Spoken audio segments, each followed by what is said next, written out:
Hey, welcome back to the Infamous Podcast. This is Brian. This is Darryl. And Darryl, this is episode 304, Slowly Shutting the Gate. What gate?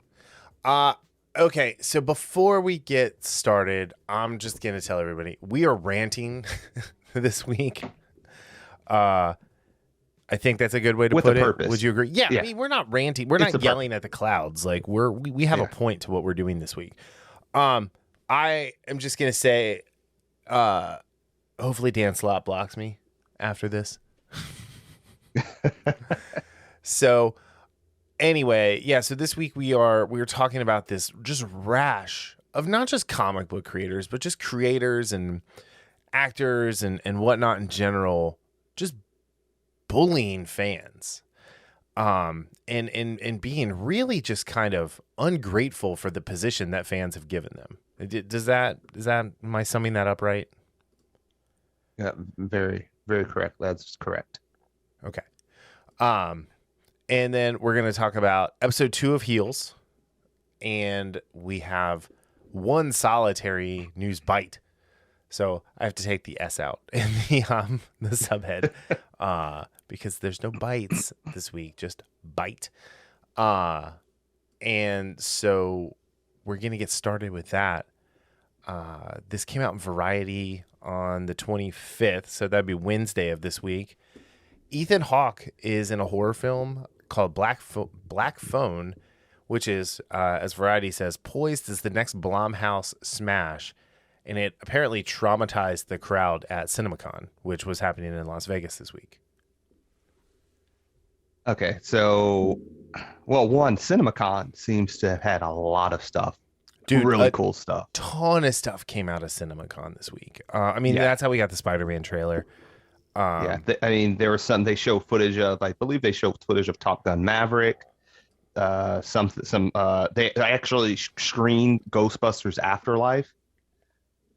I'm trying to think. There were a couple other things that, I know we had a couple of things, San Diego Comic-Con and some other things earlier this year. But, and again, I understand that now you're seeing more movies come into theater, so they're able to do some of this stuff. But I'd say, based on what I've heard, CinemaCon was a winner. Yeah, it was the best convention that they've had since the world went to shit and back. Yeah. So, okay, so this movie reunites Ethan Hawke with his Sinister. Did you ever see Sinister?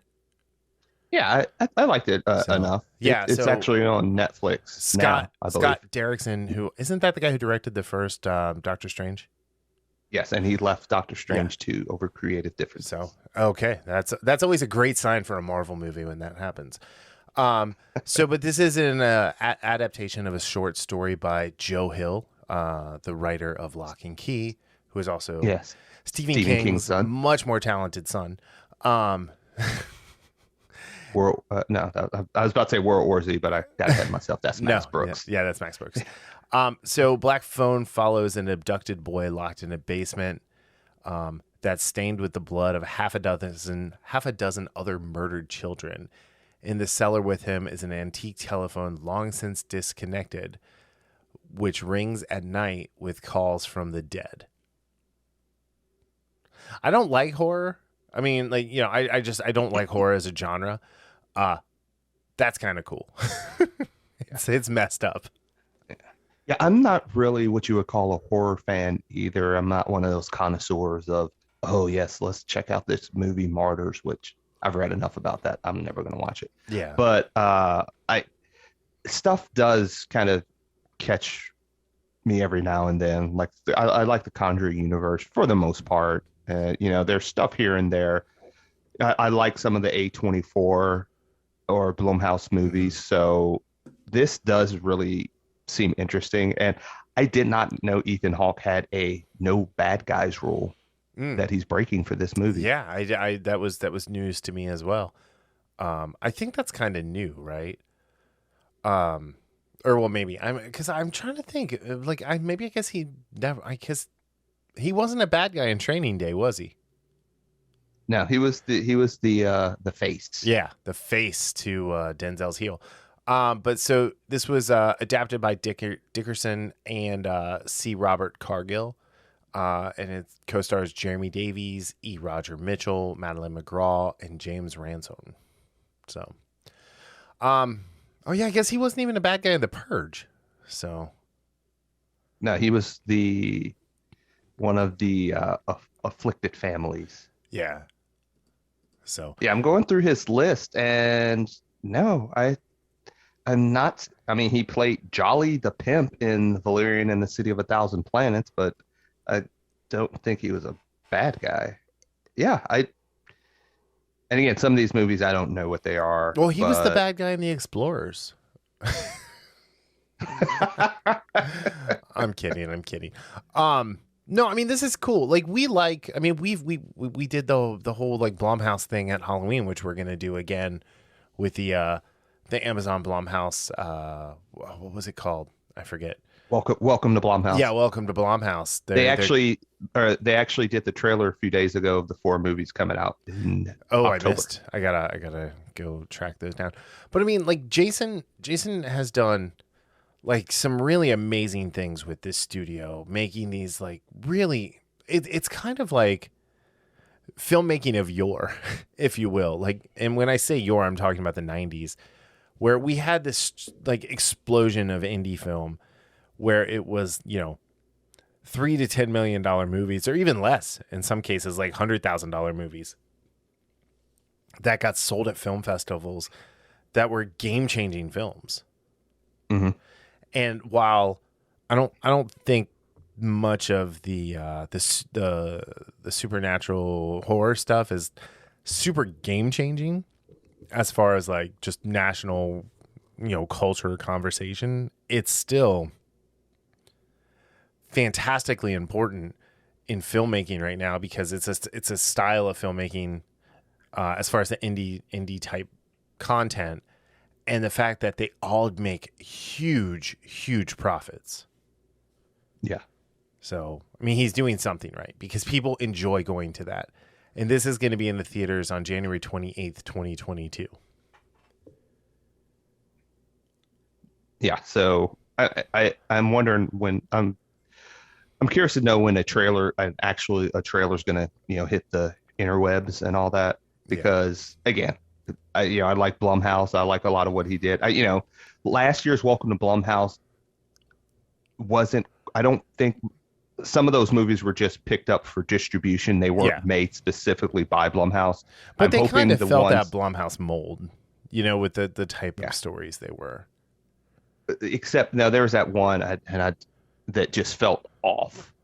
Considering, I mean, I know we reviewed them, and there were two of them I think we thought were pretty decent. We were 50-50 on them. We liked two and we were lukewarm Yeah. on them. We didn't. I liked all four of them for the most part, but like I really liked two, and one of them I was like, either way.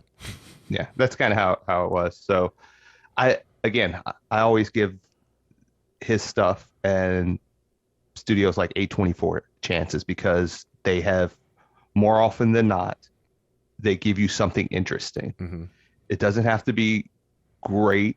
It doesn't have to be groundbreaking, but there's something about it that they're able to just catch you with. Right. And this, again, based on the reaction of the audience members that saw this trailer, and Blumhouse's, or Jason Blum's, just his track record, I'm definitely going to give this a shot. Yeah, and I mean this is them teaming up after The Purge too, because Ethan did The Purge for him, and in this article it even talks about how he earned millions and millions of dollars because he deferred his paycheck in exchange for a more favorable back end payout.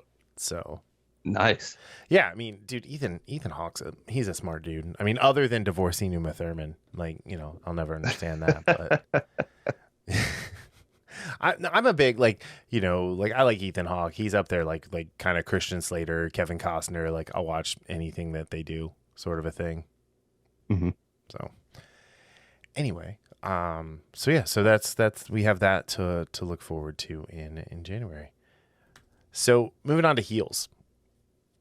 Episode 2, Dusty Finish. It's another short summary. So, as the wrestlers at DWL worry about the fallout from the previous show, Jack struggles with what direction to take the narrative and the league, especially after an enticing offer from FWD's Charlie Gully, who was played by the fantastic Mike O'Malley.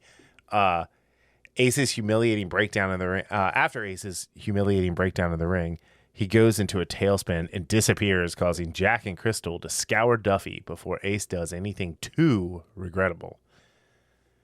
I think I'm beginning to think that Crystal is the face for this show. Yeah, that's hilarious because the first line in my notes, it says this show still suffers from a lack of a face. And I put in parentheses, though Crystal is really taking aim at that spot. Yeah. So this was better than the first episode. I don't know if you think that, but I definitely feel like this was a much better outing. And it still holds true to my edict that the pilot is typically at least the worst episode of the first season. Correct. Typically the worst episode of the series. And you know, we got to see more of this world build. Oh, you know who else is the face? Is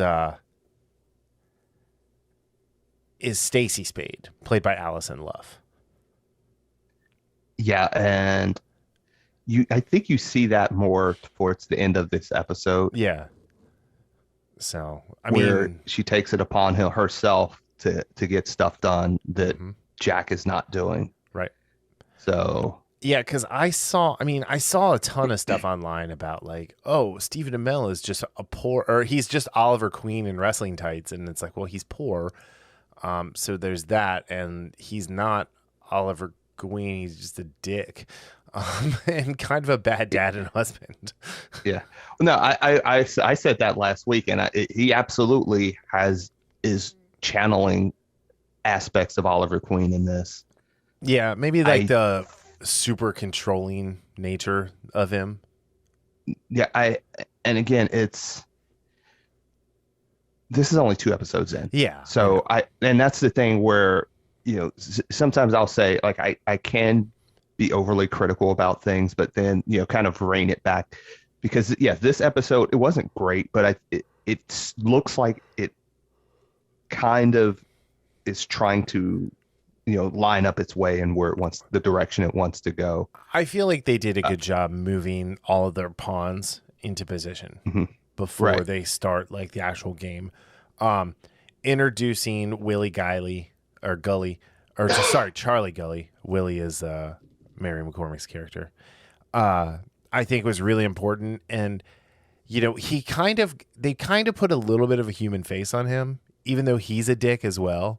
He's just trying to be a businessman and you know, put the competition out of business. Yeah. And like there's nothing intrinsically evil about that.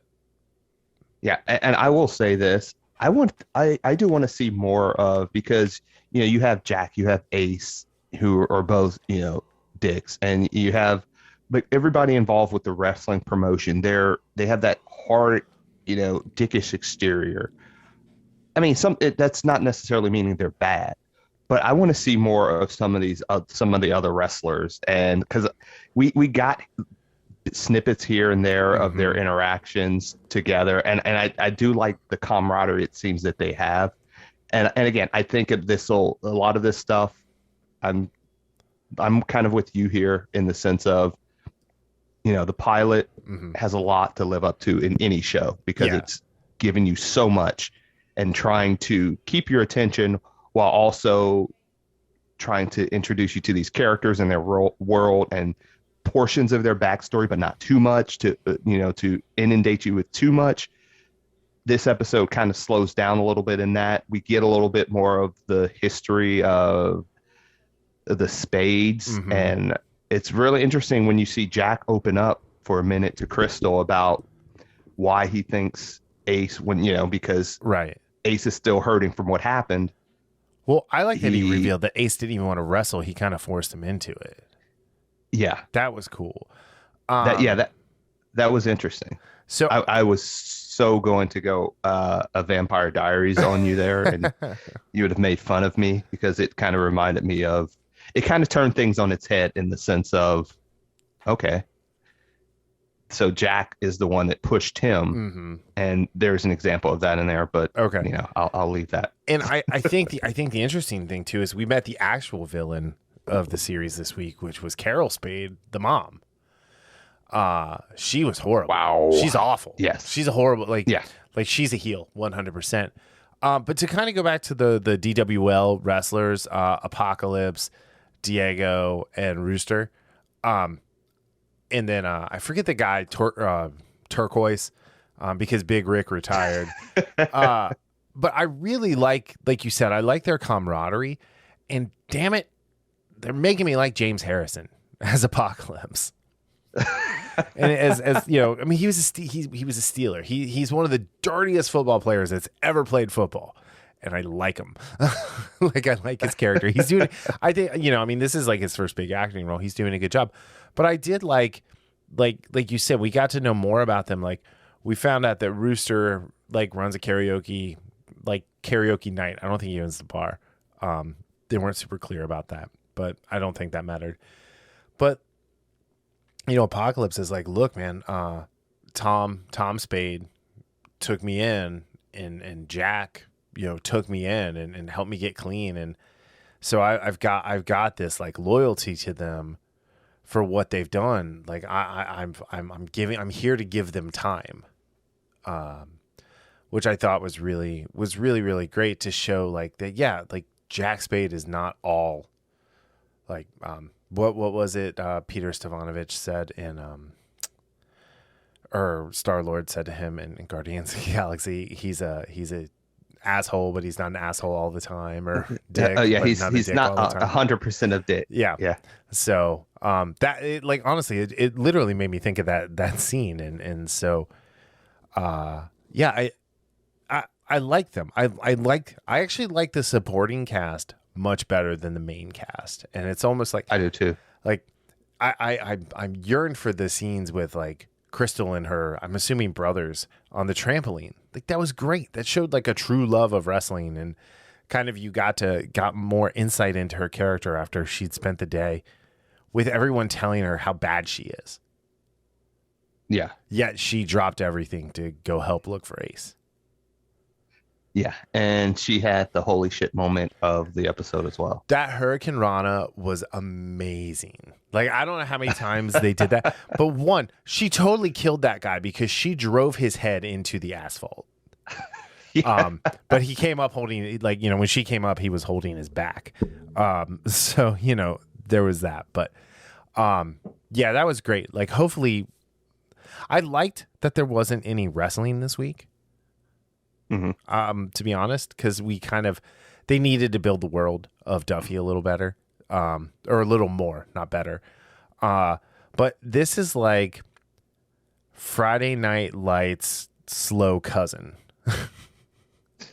Like, someone asked me to describe it, and that's how I described it. I mean, from the credits, the opening credits, with the song and the way they fade in and out of the characters, and it's very Friday Night Lights-ish, and then like the whole idea of the story being in one small town, and some of the cinematography, like how they you know, pan shots and everything. Absolutely. So I don't know, it just that hit me watching the first one, and it really dug in this week that I used a different word for slow. Anyway, but no, I mean, this, like I said, I'm in to check out more. I'm still not sure how many episodes it's going to be. I haven't seen a full count. That out. Yeah. It has 6 on the Wikipedia, so who knows?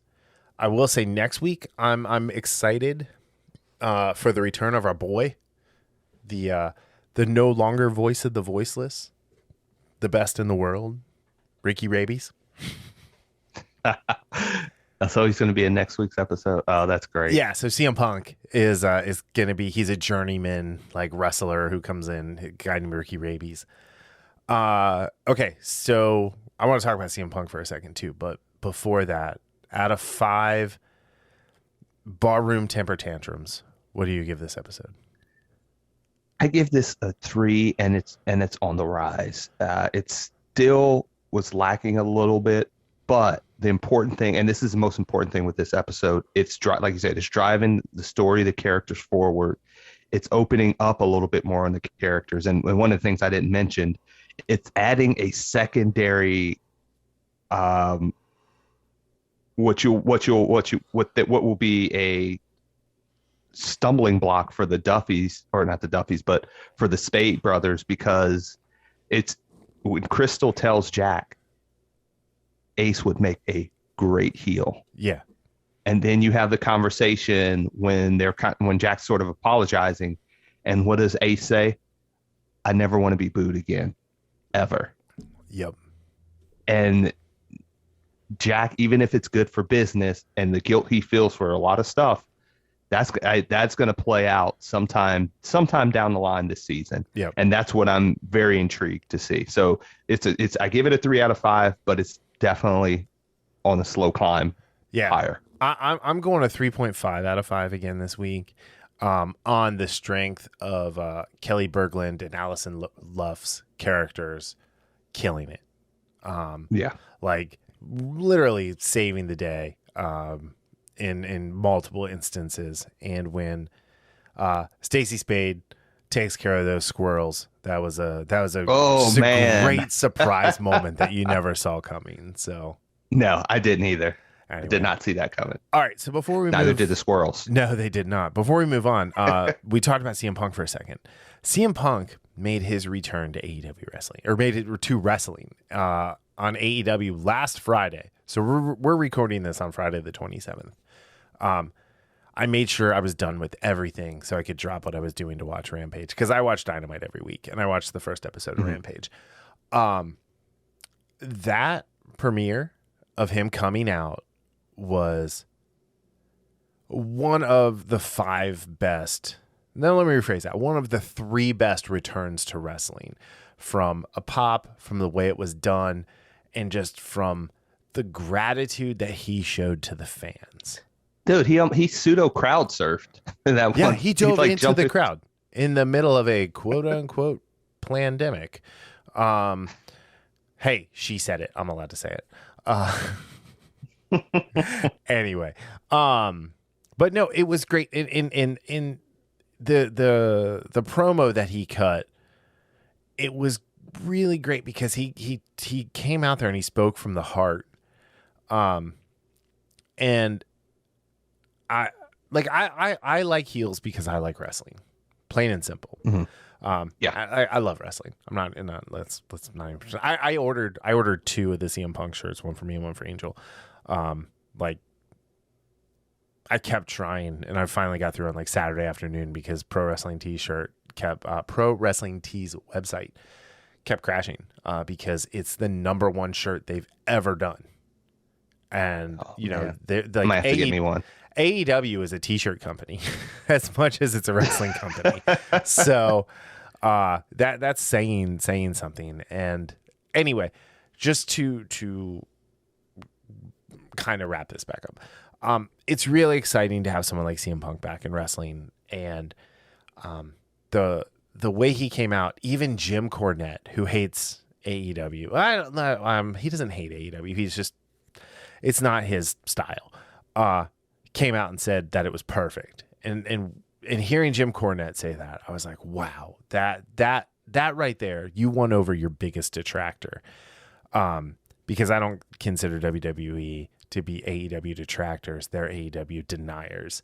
And for them to win over Jim Cornette, I think was a huge moment. And then this past Wednesday on Dynamite, when he came out in Milwaukee, or in Wisconsin, I don't know where they were. They weren't in Milwaukee, but they were in Wisconsin, and it was an even louder pop. And at one point, he had to tell Tony Schiavone, "I can't hear what you're saying." Like this is just, it's so cool. And so now he's going to be on heels next week, and he's going to be a recurring character, and I'm really, really, really excited about that. Yeah, honestly, as much as I was a little bit disappointed with last week's episode of Heels. It did give me that kind of like that jump start because again, I've been a wrestling fan since I was little, and I've stepped away for a while. I've been on the AEW thing, because you talk about it, but I haven't really watched anything. I've watched clips here and there, and it's on my streaming device Right. where I have everything set up to record all their shows. So the Heels has done a thing to kind of remind me with some of those personalities in wrestling, and it's just like perfect timing, the whole CM Punk thing. But even before that, the week before, where you sent me that Judas in my mind or something like that, the Chris Jericho instance where the crowd was singing the song. And he wasn't allowed to play his entrance music because the whole idea is the fans wouldn't sing along if there was no song, and everyone sang along like they were supposed to. That was what was supposed to happen. And it was amazing. And I probably watched 30 different videos of that from like different vantage points in the crowd. So, okay. So Darryl, you say you're back in, you're thinking you're back. Very John Wick style. I like it. I was about to say John Wick. So I want everyone who's listening, if you can, message Darryl on Instagram, DJasper07, and say, hey, buy a ticket for AEW in Cincinnati and go watch it with Brian on Wednesday, September 8th. Dude, I'll have to check the prices of those tickets. They're like $200 to be on the floor on the like where you're on the hard side. So you're on the opposite side of the camera. 4th row. We'll have to see about ringside, 4th row. Anyway. We should do it. I mean, I might just do it. I might just go by myself because Angel's like, that's too much money to spend on a wrestling ticket. And I'm like, you're insane. All right. Let's, speaking of insanity, we're going to talk about this one for probably a half hour. So if you are tired about hearing about comic book creators or actors and actresses being mean to people, no hard feelings. We'll be back next week with more fun topics. But this week started with Tom King, formerly of Batman, currently writing Rorschach at AwesomeCon, and I don't even remember where AwesomeCon is, claiming that he bullied allegedly a fan. Yeah, like I said, claiming that he bullied a fan and was excited about this into wearing a mask and then getting them kicked out. And from everything that he described, it sounded like the kid, and it was a kid, mind you, like had some sort of a, maybe mental issue or something like that. But I've got the links. So I typically don't like to just do bounding into comics links, but they're the only ones who are really talking about this, and everybody else is kind of sugarcoating things. So there's links to everything in the show notes here. But on Twitter, Tom King posted, "I love seeing people at cons lie, but yesterday we had a Rorschach cosplay who took his mask off at our table. You think I swear a lot in comics? You should see me in person." After an impolite talking to, Rorschach was escorted from the con. Wear your mask. We're not effing around. And then a follow-up to that real quick. It says, it seems to be there was some confusion about the mask thing at a con. Here's what happened. Mitch and I were signing at our booth at AwesomeCon, which has a strict mask mandate in compliance with Washington, D.C.'s. Oh, it's in Washington, D.C. Indoor mask mandate. Thousands of people were there all wearing masks. We spotted a dude in a Rorschach jacket, not wearing a mask, a few feet from our booth coming our way. We noted that this is the kind of people helping us with, we noted, he's a professional writer, Jesus. We noted this to the kind people helping us with our line at the con. They went over and politely asked the dude to put a mask on. He ignored them and walked up to the booth. Cutting the line, dude came up to us. We told him he had to mask before talking to us. He seemed confused by this, like kind of dazed or stunned, but finally took his thin Rorschach mask nylon stocking with ink, but seems to know how, but didn't seem to know how to put it on. It was tangled.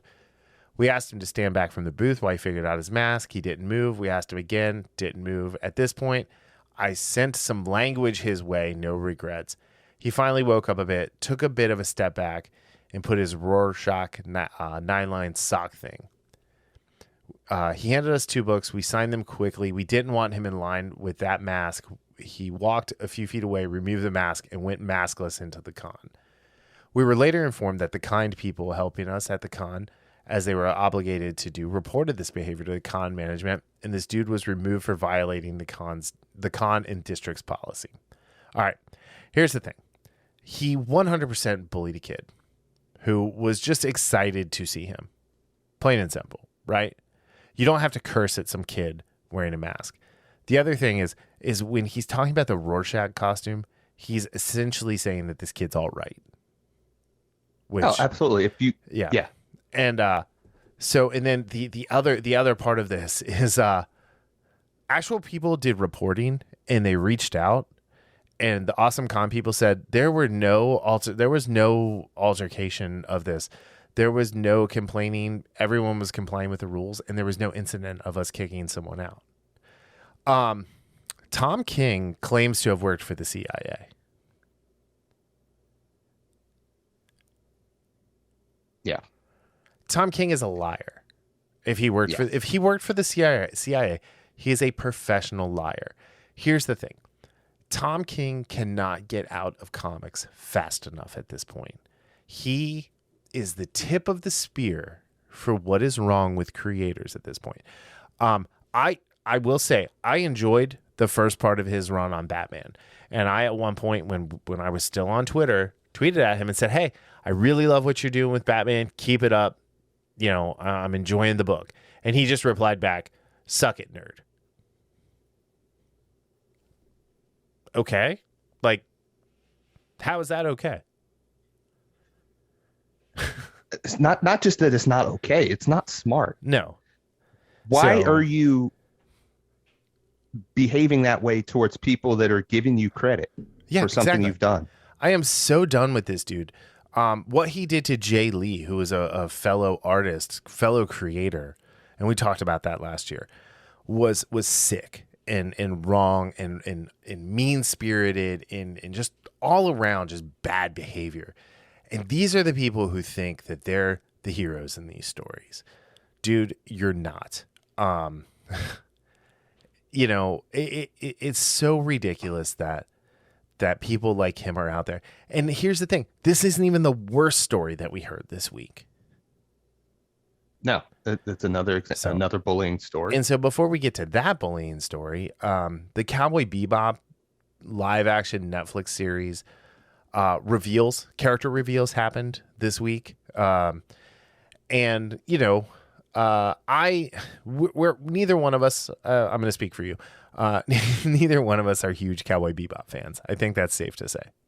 Yeah, that's accurate. I watched it a little bit like in my teens because that's how old this series is. Yeah, this is really old.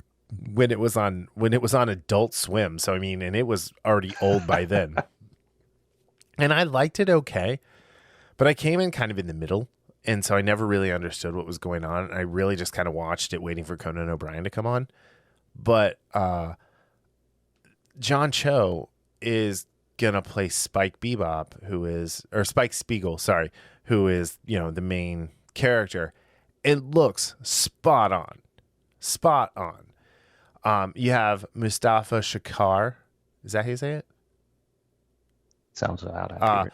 Who's playing Jet Black, who, you know, as we're looking through the pictures, like that character could have been a black guy, could be a white guy. It's kind of ambiguous, so it doesn't matter. But again, the costume and more importantly, the facial hair is spot on, right? Looks like the character.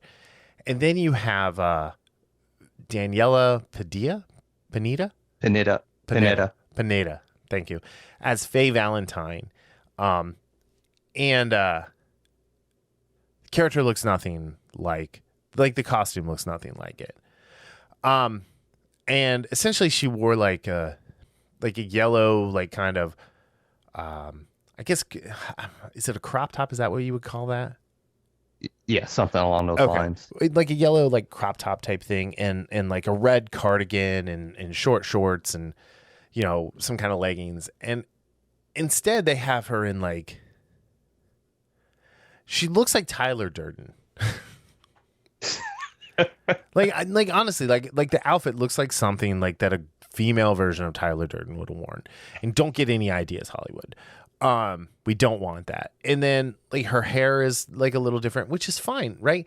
But she's like, fans of this show had an issue with the costume, not with her, with the costume. And instead, she has to attack the fans, complain about them, you know, be really just snarky and rude and like, you know, condescending, and then talking about the character, saying that, you know, the character's 6 foot, double D, 2-inch waist. And it's like, looking at the picture right now, like the character might be tall. That doesn't matter. You know, like, nobody in Hollywood is tall. Like you're all Smurfs. No. You're all barely 3 apples tall. But then just kind of going after the fans the way she did, like right there. I'm done. I'm not watching this. I like John Cho, but I'm not supporting it because of this person. And then to have the disingenuous, and not just her, but some of the responses where they say, you know, how did they say, the horny? Oh, whatever Salon said. Here, I'll look it up. But yeah. But and this is why they're so disingenuous. Before the show started, I mentioned to you how 20 years ago, when the X-Men movie first came out and they had the black leather suits on, people complained because it was not comic accurate. Right. That had nothing to do with the sex appeal. It had to do with the comic book accuracy of the suits. And yes, they make a joke in there like, what do you want? Yellow spandex? Yellow spandex, yeah. And which is kind of funny. Honestly, there's a way they could have done this, like, to not be quite as revealing and be more, you know, source material accurate. But no, from Salon, it says, of course, Cowboy Bebop is already inciting horny male outrage, and it hasn't even premiered yet. It's like, come on. Like, what is the point of that article other than the fact that I just clicked on it? Like, I get that, okay? And that we're talking about it. I'm not, by the way, linking to that. If you want to read this stupid article, you're more than welcome to Google it yourself. But it's like you look at this and it's like they can't even like follow like simple things to make their core fan base happy, to the point now where they're taking, like, you and I, who are casual at best fans of the show, and we're out. Yeah. And again, I was going to check it out because, again, I like John Cho. Yep, same. And I love John Cho. I think John Cho is a highly underrated actor. Yeah, and I've seen episodes of Cowboy Bebop back in the day here and there. But again, I was not a fan, never a fan of. So I'm not even coming at it from a standpoint of they're ruining some character that I love.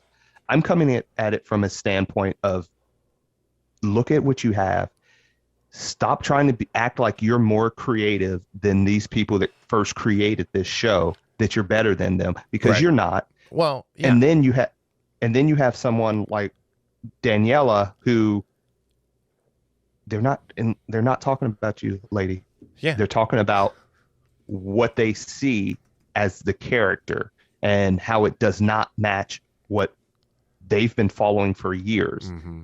The only reason you have this job are because of the people that you so condescendingly addressed, love this show so much, have backed this show for so long, that Netflix said, hey, you know what? Maybe we can make something with this.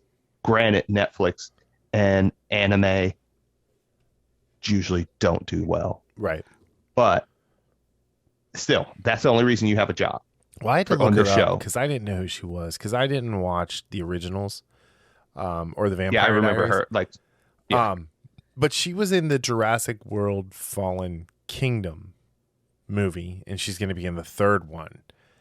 And she was that insufferable, like, scientist, like, person with the glasses that ended up on the boat with Blue as they were taking the animals off of the island and bringing them to auction in the United States. Oh, okay, right? yeah, okay, And so like yeah. she was relatively forgettable in that role. Like I literally had to go and like spool up Fallen Kingdom and like look for her to figure out who it was, because and I mean she's done TV. I mean it's not like she's like a no. I mean she's a nobody, because I mean it's like What If, I think, was a Netflix miniseries, something called The Detour. Never heard of that, but she did 33 episodes. Yeah, she's basically the I don't even know who you are. Yeah, right. Yeah, but it's like here's the thing, lady. More people are gonna start following our lead.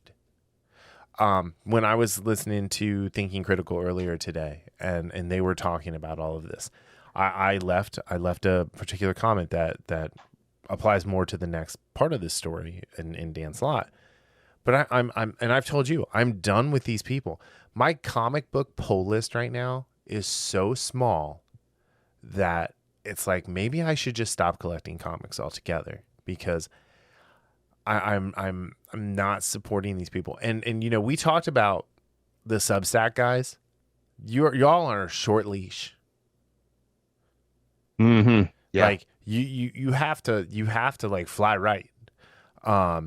And not go after fans when they inevitably aren't going to all love what you do.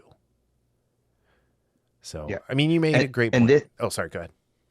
And I was going to say, I took this from Eric July's stream today. I think it was today, or it might have been yesterday, where it was a title or subtitle was like, "These people don't like you."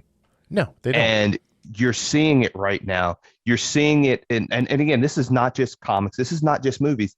This is huge in video games too. Remember last year, the whole Last of Us 2 controversy and Naughty Dog and Neil Druckmann and all the stuff they would say about fans. I mean, you go back to, Pablo Hidalgo and like the whole Star Wars thing. And these people don't like, they don't like they feel like they're elite to the point of they're looking down upon normal people who, if it wasn't for these normal people, if it wasn't for these people, love for these properties, whether they be video games, books, movies, anime, whatever, what have you, you all wouldn't be making that money, because that's how the money, it's along the lines of, some of these athletes. And yes, you are super talented at what you do. However, the reason why you have these major contracts, the reason why you have all this money what these owners can give you is because of the fans. And you damn well better remember that. And this is more to the point, like, athletes, they have these, these guaranteed contracts. When you're a creator like this in the comic book space, you can easily be replaced. Well, and I mean, that's the thing. Like we talked about this last week when we talked about the last episode of What If that we're talking about for a while. Marvel Comics, Marvel Entertainment is an entry-level job now. Oh, absolutely. We don't need you. And like, I can go back and read 80 years of Spider-Man. Yeah. I don't even need to get to the Dan Slott run. So, it's just, she doesn't understand. And for whatever reason, these Hollywood type people are so disconnected from real life that they think for whatever reason that it's guaranteed whatever they get is going to work. And I'm sorry, but look at ratings for shows. Almost everything is down. Mm-hmm. Even during the pandemic, people like are tuning out. They're just rewatching The Office over and over again. You look at movies. I mean, movies are underperforming for the most part. Theaters are open. There aren't a lot of movies. So when there's a movie out right now, it's on a lot of screens. Yeah. And again, don't say people aren't going because the movies aren't going because of the pandemic, because we went to go see Old. Granted, it was like the $5 Tuesday night or whatever it was. Theater was filled. Yeah. So So if something's interesting, people will go. That's not the problem. Is people like her, people like Tom King and Dan Slott, or people like the Star Wars just the story group. Lucasfilm story group. Just Yes, the Lucasfilm in Lucasfilm general. story. Let's just talk Lucasfilm in general. So Yeah, they are driving people away because, again, like you said, you have 80 years worth of Spider-Man. Hey, you have the old Star Wars movies. I can go check those out. Yeah. I can go check out, Indiana Jones. There's a ton of content I can go into my library and watch, or take a look at, instead of going to the movies and seeing some of these things that not only not listening to fans, but looking down upon fans and saying, hey, you know what? Watch this because we know better than you. And that's the exact attitude Daniela had when she posted that video. Yep. I know better than you. Yeah. That's exactly what it was in her eyes. Yeah, I don't get it. I want to look something up about this person. Mills College. She went to a private women's liberal arts college in Oakland, California. It doesn't say if she graduated or not, but no, she did. She graduated. Okay, there it is. But yeah, so I mean, she automatically thinks she's better than everybody else. Like, it's just whatever. And here's the thing is, she could be great in the role. I'm never going to know. Yeah. Never, ever going to know. And moving forward, when I see her attached to things, I'm not going to watch it. And this will probably be the last time we ever talk about her on this show. Yeah, because again, she is, and I'm not saying this in a way, if I'm talking about from a Hollywood standpoint, she's a nobody. It's like saying from a standpoint of Daniel Schroeder, the point guard for the Lakers, from a standpoint of NBA, he's a nobody. And he just screwed himself, by the way. What did he lose, like $80 million? Yeah, not taking that big deal and thinking that people wanted him on the free market. No, they didn't. And again, when I say nobody, I mean from the tiers of A, B, C, D. She and Schroeder are in the example of they're in that P, Q range. They have some talent. Yeah, but they're not up there. People aren't saying, hey, who was that person that did this, that, or no, they're not saying that about you. Now, maybe you get to that point after, taking some criticism, after, cutting your teeth a little bit more, but you got to change that attitude, because she's not going to get better by keeping this attitude. Yeah. And because this, when people show attitudes like this, it's infused in everything that they do, in all of their interactions. It's not just a one-time thing. This is not someone who just had a bad day. No. This was planned. This is something she really feels. Yeah, she took the time to record it and put it out there and leave it up. Yeah. Like, I could get, you record it, you put it out there, and you're like, oh, I should take this down. I shouldn't have said that. And then, like, apologize. Yeah. But no, she's going to double down, and, you and I are, toxic men now because we're complaining about her. And, it has, and here's the thing. It's like, I don't think the costume even looks bad. And had she not said anything, I would have had no idea. Yeah. I honestly, again, because I've watched a handful of episodes maybe 10 years ago. I would have never known. Oh, 10. I would have never known. Yeah. I mean, way more than that. But yeah, I know. No, I mean, like, that's the last time I've watched it. Yeah. So, yeah, for me, it was way more than that. I've always considered it's on. Here's the sad thing too: is it's on Hulu, and it is on my watch list, and it has been on my watch list since 2016. I don't like anime. I don't. I know. Yeah. I mean, and again, I love anime, but again, this is an older anime, and I think when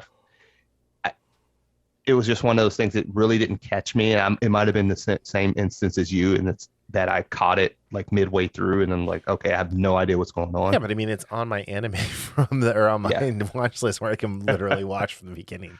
yeah. But there's always something else. That's what it is. Yeah.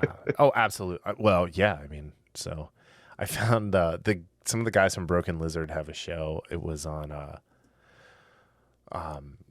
True. It's on True TV. The third season's coming out soon, called Tacoma PD or FD, and it's hilarious and irreverent and like the perfect thing to watch in this day and age.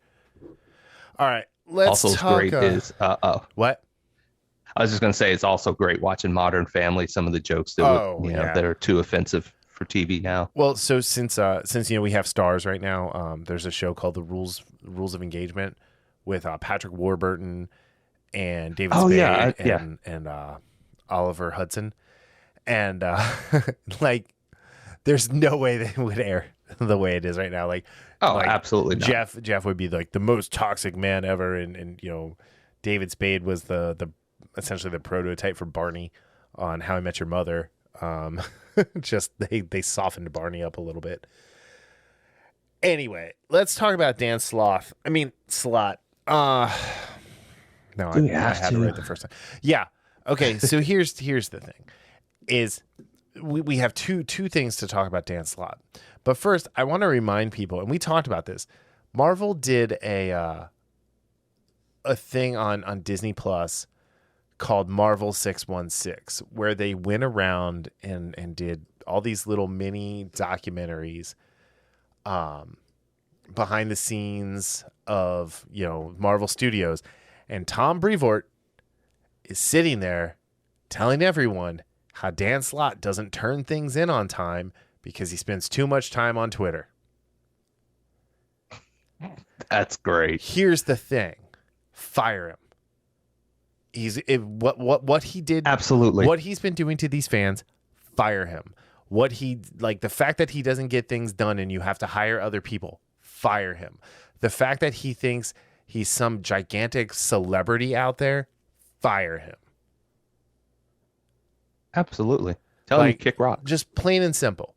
Never mind the fact that he's ruined Silver Surfer and ruined Fantastic Four on the last two properties he's worked on. I haven't gotten through that, so I don't need to now. I will give him credit. Superior Spider-Man, I loved. The first 18 issues I loved. The fact that it went longer is not his fault necessarily. It's just it was supposed to end, and then Marvel's like, no, we need 4 more issues, so they drew some stuff out that didn't need to be drawn out. But I thought it was great.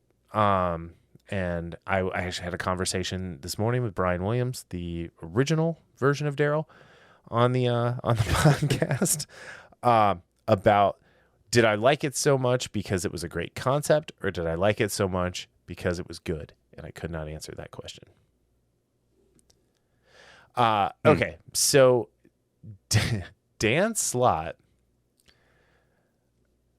has started policing his fans' Twitter activity, and he will block fans for following people who follow Comicsgate or Comicsgate associated accounts. Are you familiar with Comicsgate? I know scant little because, like everything else, it's like if you get it from a media source, it's so biased. Yeah, so I don't trust any of these comic media sources. So if you listen to people like Donnie Cates, who was a media person, he was an Access media person for Bleeding Cool before he got his break as a comic book writer. Anyway, if you listen to people like him or Dan Slott, it's a hate group, right? But what it really is, if you take a step back and look at it, is it's a group that promotes good storytelling and trying to make comics that appeal to people who want to buy comic books. A lot of the stuff it doesn't interest me. So like Ethan Van Sciver is the poster boy who they consider the leader of Comics Gate. I loved Ethan on when he was with DC, especially on Green Lantern. He's one of the few creators I was really excited to meet at a convention. I brought my Saint Walker DC Direct action figure. He signed the base, and then I asked him to do his little initial on the foot of Saint Walker, like Andy from Toy Story. And he's like, no one's ever asked me to do this before. This is cool. So anyway, so I had a really nice interaction with him. He let me stand there and talk to him for a few minutes because there was nobody at that convention in the middle of a day on a Saturday. It was embarrassing. But so he's made a lot of money selling comics on Indiegogo. In all fairness and in all transparency, I have not bought any of his books because I did not like Cyberfrogs the first time he did it. I'm not interested in it coming out. He did a book called Rainbow the Brute. Not really super interested in it. But, you know, I'm happy that he has found a way to survive being, you know, quote unquote canceled and kicked out of the, you know, mainstream comic arena. And he found a new way, and he spearheaded a new way to do this, to make comics and to be successful. And so I think a lot of this comes from the fact that he makes significantly more money doing comics than Dan Slott does. And so Dan Slott is jealous.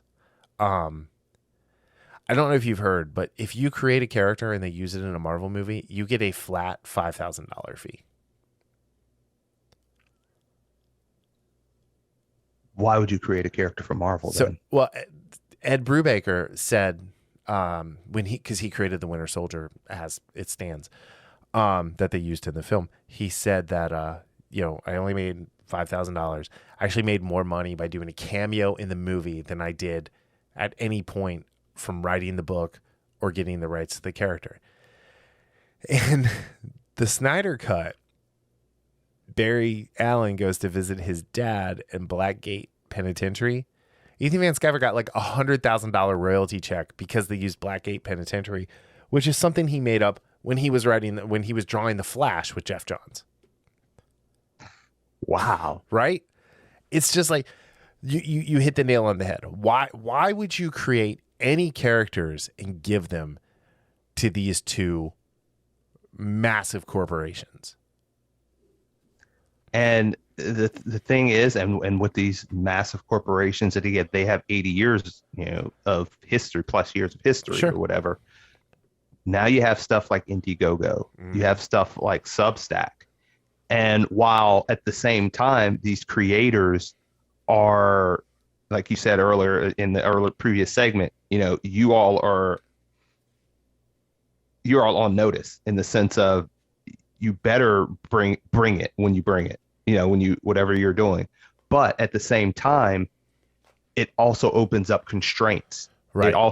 These guys also have all the rights to what they create, and they don't have to worry about, you know, say 5 years down the line, a Marvel using their character and saying, oh, here's $5,000. You know what? Go buy yourself something nice. Right.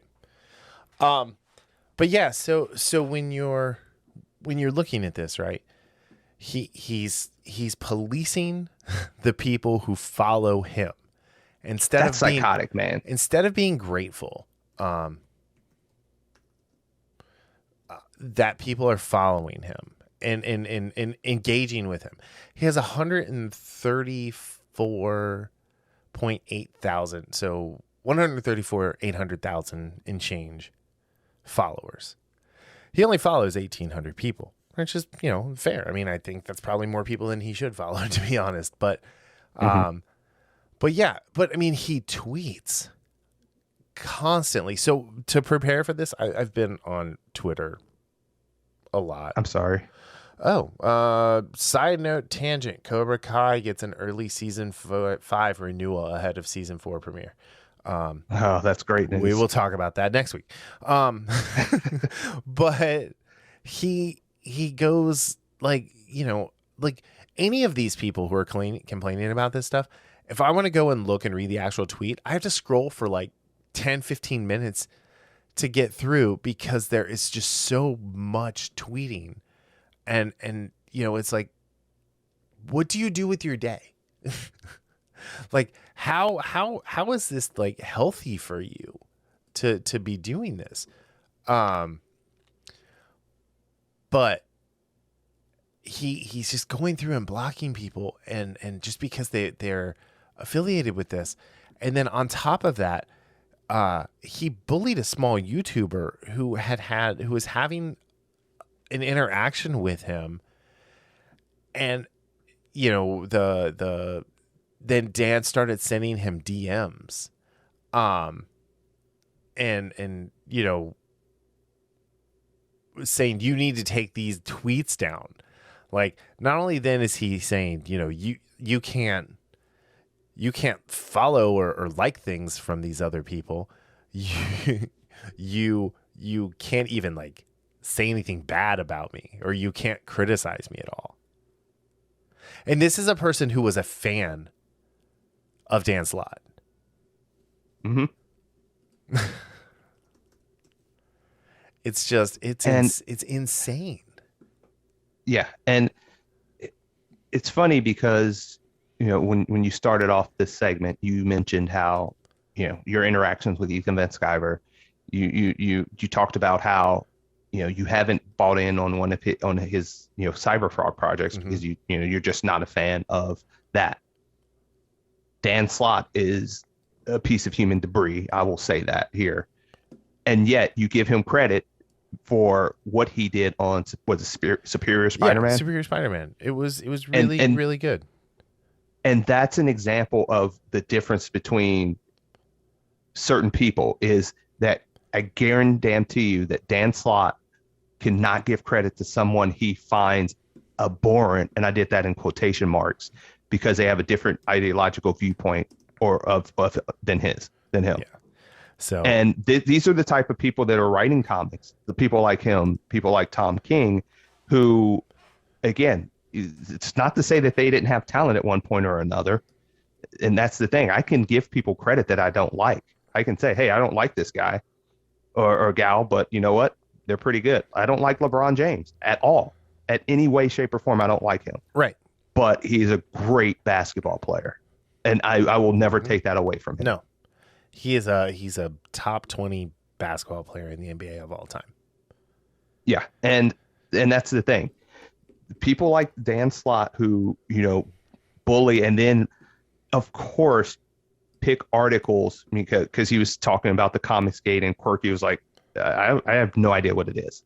Right. Really. And he gives him articles that are slanted in the viewpoints because let's be honest, comic book and video and gaming journalism as a whole is just dead. Right. Because you have one side of the story. They can't go down the line and, tell an honest, they can't tell an honest article, write an honest article about someone who has a different ideological viewpoint than them. Yeah. We've seen it over the years in politics. It has continued to bleed into entertainment as well. Yeah. And I mean, Dan Slott is like messaging him and he's saying, oh, for fuck's sake, why is the first and third post on your feed? Why? And Quirky Comics, which it's a nice little YouTube channel. He's got like 250 subscribers. Go subscribe to him. He's very interesting. He's new to comics. He likes modern comics. Like, he's someone worth listening to. And they were talking about someone named Eaglestein who's a Comicsgate guy apparently. I hadn't even heard of this channel. And he had Quirky on his show to talk about what Dan Slott is doing to him. And then Dan Slott is coming behind him and he's like, I'm blocking you because you're following Comicsgate people. And you were like, I didn't know that. And you're giving them a boost to your site and you're getting their word out there. Who gives a shit, dude? You look at what happened with Aaron Lopresti earlier this week with people like Dan Slott and Donnie Cates who are, bitching about this guy who's doing he's got an Indiegogo going on right now for it's called what's it called? It's called Aaron Lopresti's Wrath of God graphic novel, Wraith of God graphic novel. And it's a Western monster movie or a monster comic. It sounds really interesting. In all disclosure, I backed it after what happened to him. But he's been going out and like doing any live stream he can to to get the word out about it. It doesn't matter if he does something that you consider a comic skater. He talks to someone that you don't like. Don't listen to that video. It doesn't mean that you don't have to like what Aaron Lopresti's doing. You just because he talks to someone. See, this is the issue. It's this tribal mentality, this us versus them. No, we should all be comic book fans. And if you don't like something, you don't read it, you don't buy it, you don't watch it. But no, instead we have to sit here and we have to talk for 40 minutes about how douchebags like Dan Slott exist in our world and ruin the thing that we love the most, which is good storytelling and cool ass shit. I mean, Aaron Lopresti was involved with Planet Hulk, X-Men, Ms. Marvel, Wonder Woman, Justice League. He's got his own label now. It's just, this is the future of what is going to happen with comics is more and more of this stuff. And I'm linking in the show notes the link to Aaron Lopresti's Indiegogo. I am not going to tell you to go back it, but I say go at least check it out, watch the little video, hear what it's about, because it sounds really cool. But people like Dan Slott, Donny Cates, there's just so many of them right now. Kelly Sue DeConnick, Gail Simone, these Twitter warriors who are more interested in political clout than they are. I'm sorry, not even let me rephrase that. Who are more interested in clout than they are in being good storytellers is infuriating. Are you familiar with Gail Simone? No, I've heard that name, but okay. I'm not familiar with her stuff. So, I don't even remember when she wrote. She used to write Secret Six, which was a really cool, like kind of Suicide Squad type book. And it was fabulous. And then somewhere along the line, she decided, I'm not going to be a great comic book writer anymore. I'm just going to be Twitter famous. And that was the end of it. Twitter has ruined more interesting things in our world than any platform in the history of mankind. Probably put together, honestly. Yeah. Oh, yeah, absolutely. And it makes me sad. It really makes me sad that, we can't, it's the whole, this is why we can't have nice things conversation. And to kind of go back, I would never say I understand Comicsgate, because I don't. I didn't understand Gamergate either. I didn't understand what the real issue of that was, because I don't think we ever got a real story. But Dan Slott is saying, too quirky. Comicsgate is a hate group. This isn't a both sides thing, which is a goddamn lie, and he should know better. This is a group that came into existence by harassing LGBTQ members, POCs, and women working in comics. And that's a lie. That's not, I do know for a fact that that's not what it is. Diversity in comics is not diversity the way they do it. No, it's not. It's pandering. And anyway, he says, I can link you to a dozen mainstream press articles that break all of this down, no matter what BS comic skaters like to spin. They're a hate group, all capital letters hate. They have a member on their live streams who's associated with the Proud Boys. This isn't rocket science, man. Who gives a shit? You're associated with the, progressive left, Dan Slott. You could argue that you're in a weird cult. I mean, there's lots of different things that people can say to you. But this kid Quirky, he follows everybody. He follows people from all over comics. There's not just one group. He just loves comics and wants to ingest as much of it as he can. And Dan Slott says that's not good enough. You have to just be on my side. And I'm going to bully you into what you can and can't have on your feed. Because, halfway through this DM chain, he says, "Let me rephrase an earlier DM. Why are those still on your first and third? Why are those still the first and third posts on your feed?" And Quirky took them down eventually. And like, I mean, we have the luxury of age, right? Like, Yeah. we're both in our early 40s. And I have the luxury of being able to respond to someone, "Fuck you." Yeah. Because I don't give a shit. I don't give a shit if a comic book writer likes me. You know. In reality, we probably make more money than he does. Yeah. So, and that doesn't mean anything. That's not a flex. That's just, he works hard at being on Twitter all day. We work hard at providing for ourselves and our families. Yeah, and he is one of those that, what you said, the jealousy thing about Ethan Van Sciver, absolutely, he's jealous. And again, it's that imperious attitude that I know better than you. The fact that he, said there's these mainstream articles that break, down Comicsgate, and who cares what it is? The only thing I know enough to know it's not a hate group. Right. And whoever says that, I actually had a friend kind of mention that in a text. This was months ago. And I knew enough to know that was bullshit when he said that. It's not. It's not. It's people on the progressive left with this stuff. Anything that doesn't accept in open arms what they say is a hate group. Right. Is that ist. Mm-hmm. Instead of saying, okay, let's see what they're talking about. Why are they saying this? Do they have a point? Again, there's a post from something totally different that one of the things I said is ask the question, ask the uncomfortable question. Mm-hmm. You have to sometimes ask the question, can I be wrong about this? And many people, it doesn't matter left or right. Many people have a hard time doing that, especially people like this, Blob, where, again, he thinks he is better than his fans. Yep. He absolutely does. So, and yeah. Okay. And again, he's a guy that used to have talent and did good things, but I'm tired of this BS that's being spewed by these comic book creators, these video game creators, these people in Hollywood. It's really driving me nuts and driving me away in sports too, driving me away from things that I've loved for a long time. Mm-hmm. Absolutely. Okay. So, just Ethan, I have Twitter up, so I just kind of popped up his page.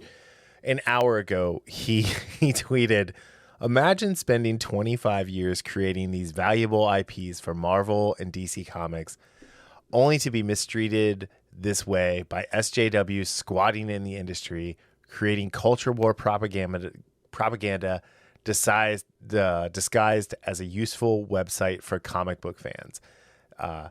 Look at their ass mad little bio of me, creeps." And it says here, I'm not sure what site this is, but he just has a screenshot. But it says, "Ethan Van Sciver is an American comic book artist and bigot, famous for his racist, transphobic, misogynist views." I'm just gonna run a couple things here. He created Jessica Cruz, who was one of the current main Green Lanterns of Earth, who was also a person of color. He created the Cuckoos for X-Men, he did? Yeah. He created Angela Salvador, who is a character from Earth 616 in Marvel, who is a character of color. He created Dust, which is a character from X-Men. But yeah, I mean, tons of female characters here. But he's a bigot and a misogynist, yet he's created some pretty iconic characters. It's just, I mean, it's ridiculous. And we just have to stop supporting any of these people who don't do this. If you also want to understand like the thing about Valentine, that's her name, right? The character from Cowboy Bebop. Faye Valentine. Faye. Yeah. Just look up some Faye Valentine cosplay. There's some amazing women out there who are very good at making costumes that perhaps these movie studios should be like, you know what? We're going to pay these people to come make our shit. Yeah. But They really need to. yeah, it's just, I don't know. Oh, this is great. The only manga anime live action adaptation that doesn't make me want to self lobotomize while watching it, and it wasn't made by Netflix, is Alita Battle Angel. Oh, I love the lead up. Which I told you, I've come full circle on that. I actually like that movie. I bought it. I first bought of the all, movie. In first of all, Rosa Salazar. Yes. Her enthusiasm and charisma in that movie was just brilliant. I absolutely loved it. I mean, and the more I watched the movie, I've watched it several times, obviously, and I I own the Blu-ray and everything as well. But yeah, it's because and one of the things I mentioned, Netflix is the track record is not too good. Although they do have one that's a samurai one that I'm going to check out, called. It's more of a distribution, so it's not made by them. Oh, okay. But from what I read an article about some of these anime live actions that weren't too great, and they mentioned this one, it's not actually that bad. Yeah. So I want to check it out. It's called Ruriken or something like that. But anyway, yeah. So my question then that I'm going to leave you with is, who are the actual gatekeepers in comics? Is it people who have left the mainstream in order to go and make things that fans want and that people want to actually buy and spend their money on? Or is these people like Dan Slott and the people in the people in the X-Men office who ran Jonathan Hickman out, from his own story universe that he's created, and that tell you these books aren't for you. If you don't like my politics, don't read my books. Who's the real gatekeepers? Who are the real comics gators? Who are the real bigots? Who are the real phobes and ists? I'll tell you one thing. They don't see the people that don't see themselves that way while steadily calling others those names. Those are the people that are the real bigots. Yeah. Ethan just followed me back.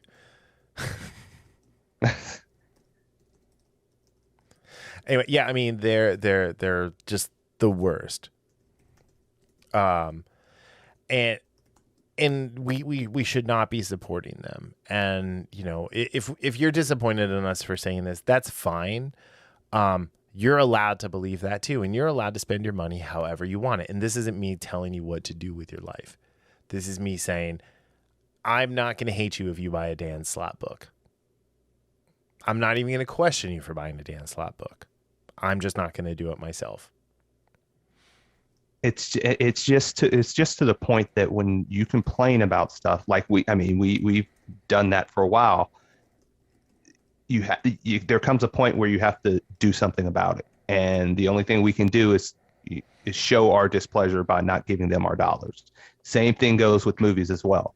If something's wrong with whether, and it could be your favorite movie franchise like the MCU or Star Wars, and they're doing it wrong, and not just doing it wrong from a standpoint of they just messed it up, and they did it out of love for the property and just didn't do things right. Right. They're doing it purposefully and not listening to fans and calling out fans, calling fans names, making fun of fans. Then you know what? Don't give them your money. Yeah. That's the only way that they're going to start shutting up and creating and doing the thing that we've been saying, since I've been on this podcast and even longer. Just give us good stories. Yep. That's all we ask. The other thing I forgot that came out today was Bill Sienkiewicz, who is an amazing artist. He's responsible for the first run on New Mutants. He created the Demon Bear, which, was super cute in the New Mutants movie, but terrifying in the comic. Honestly, he had a great run on Elektra, things like that in 2014. He's done some cool Wolverine stuff. But he had a post that he wrote a few years ago, and Facebook actually just took it down because they said this violates our policies on terms and conditions on bullying. and hate. Jeez. But he's like, he's the one who is telling us we're clueless C words for not kowtowing to what mainstream comics wants. I'm actually gonna link this in the show notes as well, just because it's breaking. It just came out. At the end of the day, I think what we all really need to remember is, like, fandoms aren't for everybody. If you don't like a fandom that someone else likes, you don't have to tell them not to like it. If you don't like a creator that someone else doesn't like, you don't have to follow that creator, and you don't have to give them your money. You just have to enjoy what you enjoy and leave it at that. You don't. And everyone will be so much happier. Yes. And they'll never hear this. And even if they did, they wouldn't pay attention. No. But the creators like the Daniellas and the Tom Kings and the Dan Slotts, you don't have to respond to everything someone says. Right. If you see something, just scroll on by. Because there are so many times I'm like, oh my God, I'm going to respond to that. And like, you know what? I'm not going to respond. I don't care. Do you know how many times? You know how many times where I've written something out, I've thought about it for like 2 seconds after I've written out a response, and I just deleted it. Yeah. It's like, what's the point? So when I was like when I was heavier on Twitter, like posting and interacting and things like that, I actually had, like, my workflow for posting to Twitter was to save it as a draft for 25 minutes, come back and read it, and then post it. I did not post anything in real time. Okay, Abraham Lincoln. What? Oh, yeah, because he would write a letter and put it in a drawer, wouldn't he? Yeah. But yeah, no, like, I didn't give it the sleep test or anything like that. But, that saved me from like sending out things that, like, I probably shouldn't have said. But yeah, it's just, it's ridiculous. And just be nice. Let people enjoy what they enjoy. They'll let you enjoy what you enjoy. And if you see someone post something really awful, just hover over their member name, and when you see that they have like 16 followers, just ignore them, because everybody else does, and they're screaming at clouds, which is not what we're doing right now. Absolutely not. So no, I don't think it is. Like, I've been thinking about. I've been putting this together all week, and the list has just grown and grown. It's grown by 3 articles since we've been talking, because more stuff has come out. Well, this is the thing. This stuff like this it takes a lot of time, because, we don't have a massive audience in the sense of, like millions of people, not yet at least, but we're doing what we can in the sense of sharing our thoughts and sharing our ideas. Yeah.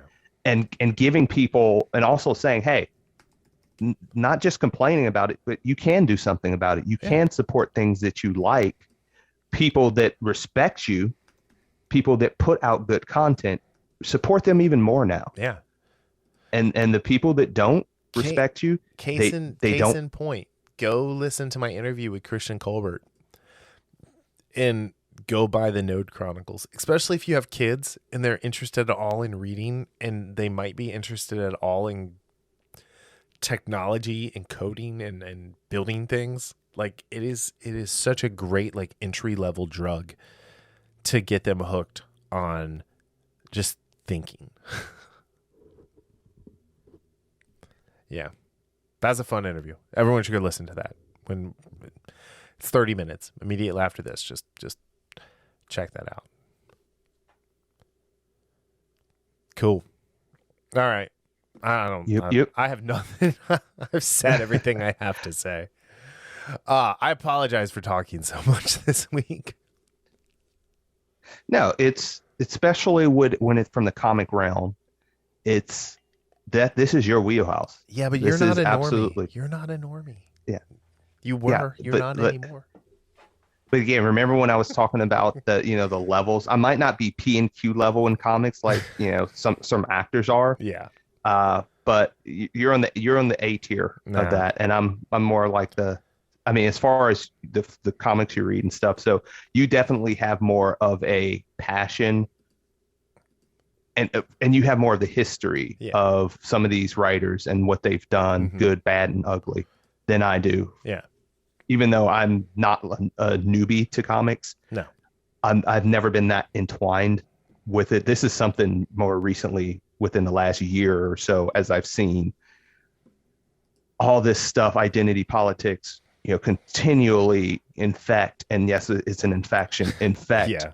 comics, infect video games, infect TV shows and movies and everything. Yes, sir. And while you're So at it, go by Robin #5 from Josh Williamson. It's amazing. Every page in yeah, the so book there, is amazing.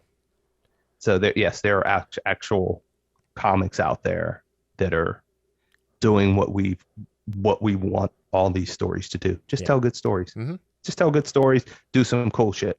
Yes, sir. And if you're looking for like interesting past stories, there's always the Legion of Superheroes. There's a ton of books there. Obviously, X-Men, there's a ton of books. But if like superheroes aren't your thing, Why the Last Man, is a great place to start. Saga, however you say it. The both by Brian K. Vaughan is like pretty much anything Brian K. Vaughan writes. Go read. Most of it's in trades collected.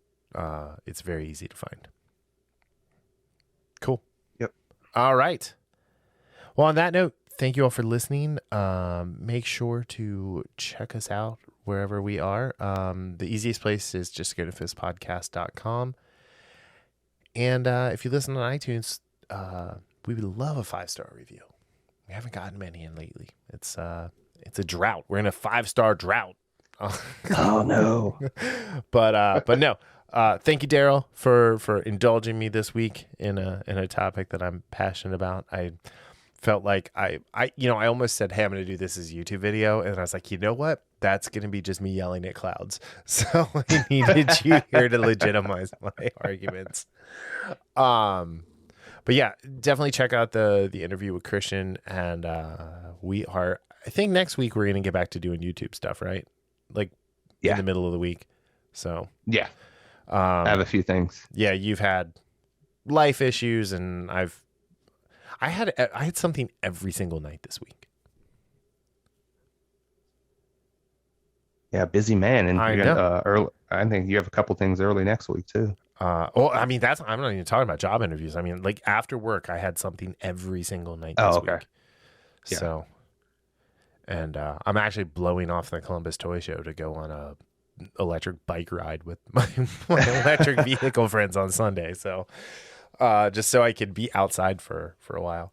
But anyway, thank you all for listening. We'll be back next week with more content. We appreciate you. And if you disagree with us, great. If you agree with us, great. Leave us a comment. Let us know what you think about all this. And we will see you next week. Peace out.